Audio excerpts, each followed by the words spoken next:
What's up, people? It's your girl Adeola. Happy New Year, my people. So many things have happened over the break that I don't even know where to begin. The election campaigns are now in full swing in Nigeria. You guys know that next month is our presidential election, right? Valentine's Day. Disrupting all my lovey plans. I was looking forward to, it's going to be a good day anyway. Now, as a good citizen, you guys know that I'm always watching out for my oga. I just want to commend my president for his campaign strategies. When they were in power, did they build nursery school for anybody?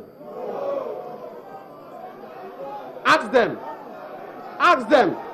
I say, go and ask them. I'll build universities for you. I'll build secondary schools for you. I'll build primary schools for you. Stop it. We are not there yet. What is wrong with you? Honestly, I just want to commend whoever is in charge of the social media campaign for President Goodluck Jonathan has been doing a terrific job in broadcasting the achievements of President Goodluck Jonathan. Have you guys noticed? Every day on Twitter, on Facebook, all you will see is before Jonathan, there was no train. Now, we have trains. Before Jonathan, our airports were dilapidated. Today, they've been repainted. Before Jonathan, our agriculture sector was a joke. Now we produce rice and all our farmers have cell phones. Every day on Twitter, what is trending? It's either GEJ wins 2015 or why GEJ would win or Jonathan is changed. Seriously, these people are working hard. Maybe APC can also learn something from that. And it is working for them. For example, see when you click on those hashtags like why GEJ would win, people have been listing all the good stuffs about, let's take a look. He set thousands of committee but never implemented reports of those committee. Hashtag why GEJ would win. Who is this? Who is this? Seriously, this is not what you're supposed to write. My brother, look at these people. Mr. President spoke passionately. He wants to be re-elected. But where was this passion when Chibok girls were abducted? Hashtag why GEJ would win. They're getting it wrong. Before GEJ, IMF and World Bank listed Nigeria as low income. Thank you, somebody is getting it. Today, they list us as mid-income. And how has that benefited the masses? Hashtag how Che, is this thing backfiring or Nigerians just don't know how to use Twitter? When somebody starts a hashtag, you're supposed to say things that agree with the hashtag. That is how you do it. What is wrong with these Nigerians? Do I have to teach you everything? Hold on. APC supporters are sons of Boko and daughters of Haram. Now we are talking. Somebody that gets it, this is why GEJ will win. God bless you, my brother. See, this is why GEJ would win. Because all of you supporters of APC, you are either sons of Boko or daughters of Haram. For the first time in Nigeria, a sitting president apologizes for the non-payment of workers' salary. Now we are talking. Wait a minute. They still have not paid workers' salary? My brother, I heard that people didn't get paid for Christmas. Now, wow, we are still apologizing. What about all the money they are spending on the election?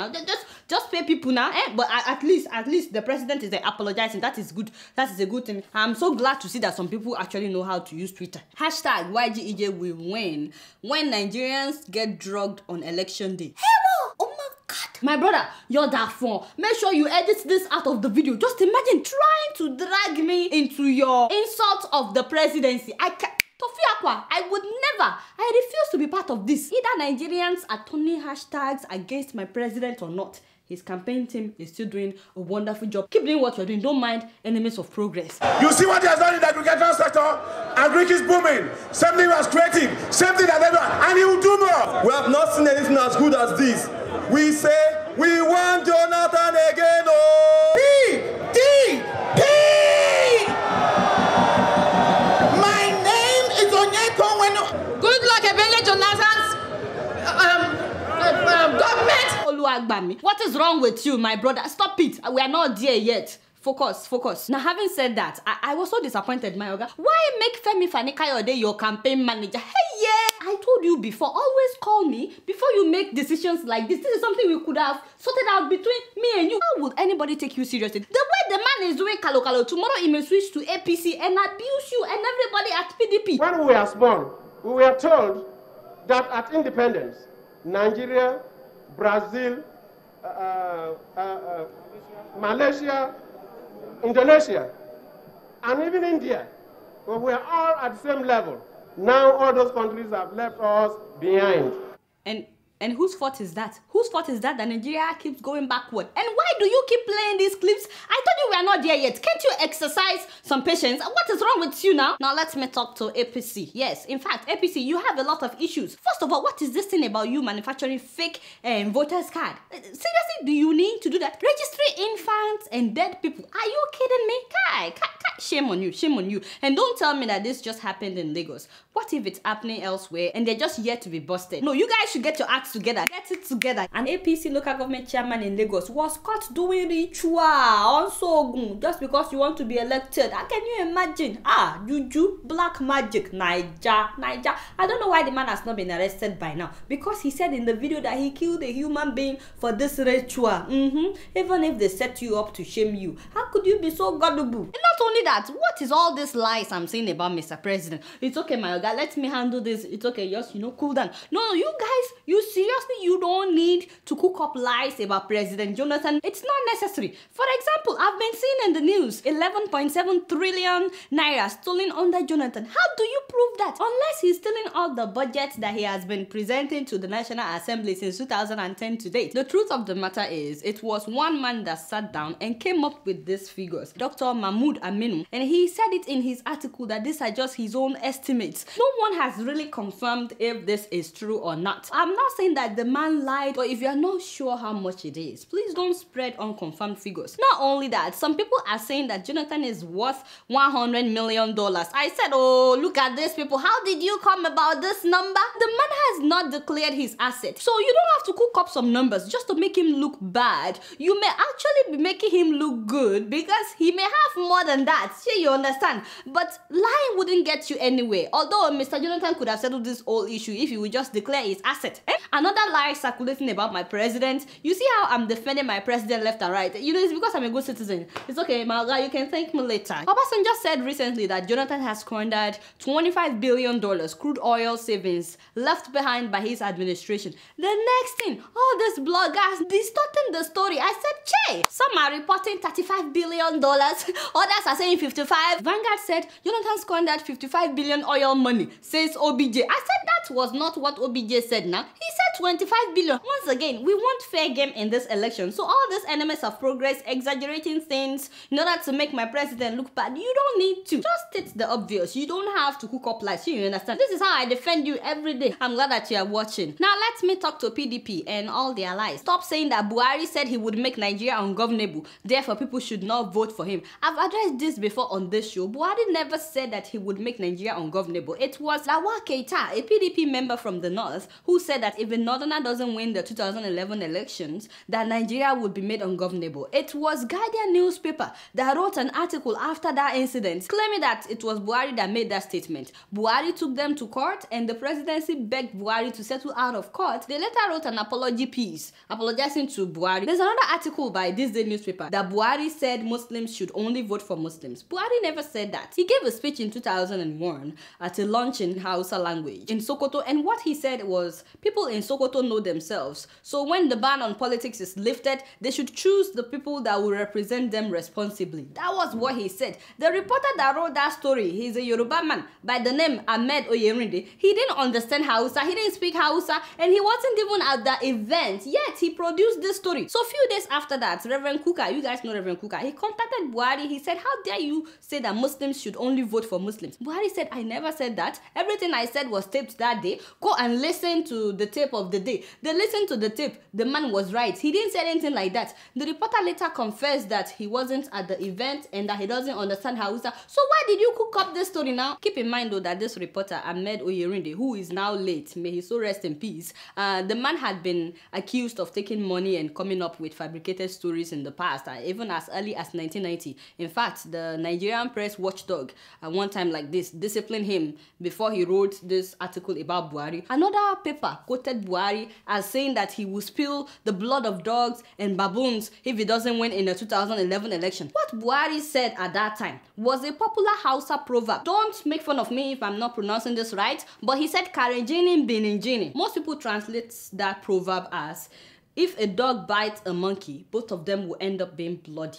Other people translate it as this fight would be fierce. This is what the general said that day. He didn't speak in English. I'm not defending Buhari, by the way. I'm just giving you guys facts. Whatever you do with the fact, that is your own palaver. If a dog bites a monkey, both of them will end up being bloody. That was what he said. But how they came up with that translation that Buhari said he will spill the blood of baboons and dogs, I don't know. Because some Hausa people told me that even when you are playing soccer, that's something you tell your opponent. The same Guardian newspaper also published an article that Buhari calls for Sharia implementation in all Nigerian states. Shoo! Today people are circulating it on social media left and right. If you guys have not learned anything from watching this show, at least remember this. Learn to do your own research. Someone asked Buhari, did you really say all these things? He said, that would be stupid of me to make such a statement if I'm trying to become a president. PDP also said that Buhari made Nigeria join the Organization for Islamic Countries, and that is not true. Babangida was the one that signed Nigeria up. Buhari refused to do it in his time when he was head of state. But guess what? In 2013, President Jonathan was the one that led the Nigerian delegates to OIC. So President Jonathan did not stop it, but he led the Nigerian delegates in 2013. I personally don't think that Boko Haram would try to kill Buhari if really Buhari is a fanatic, as PDP is painting him, but waiting be my own.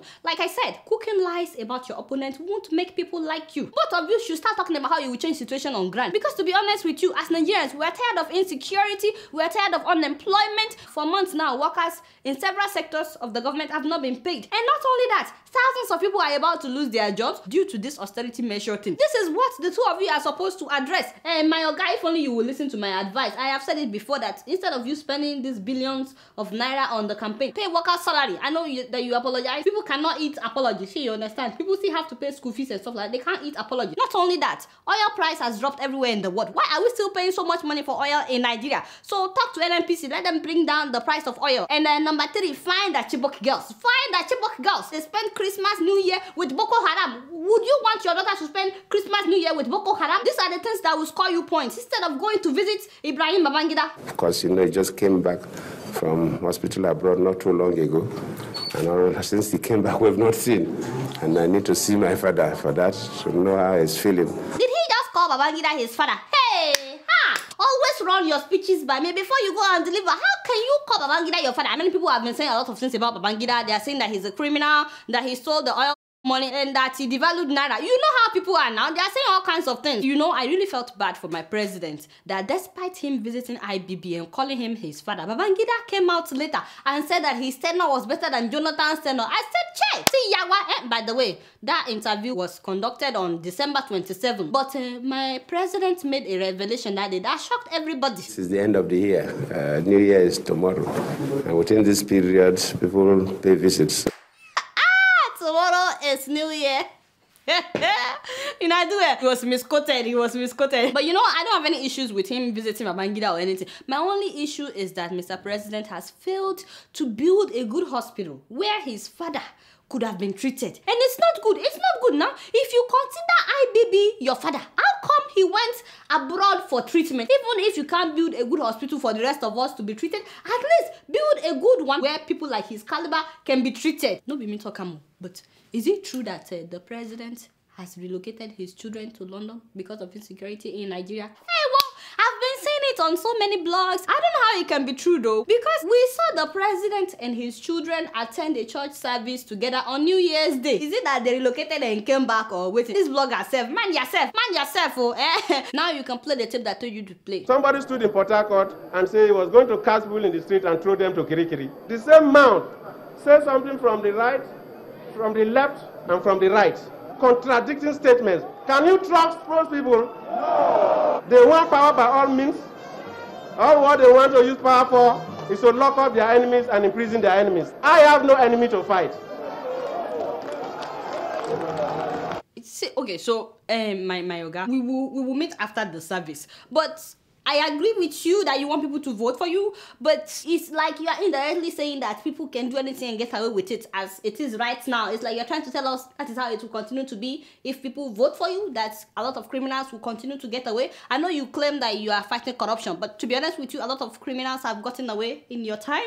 Now, I'm not saying that Buhari should be saying that he will put people to prison. If you keep saying that Buhari, nobody would vote for you. But Mr. Jonathan, you should also not say that people can do whatever they want, you won't put them into kirikiri. It's not good now, considering the fact that a lot of young people are being put in kirikiri every day. You don't consider them your enemy, but because they are nobody, they are putting them in prison in masses. All these young graduates with no jobs, whenever they get into yahoo, they are putting them in prison.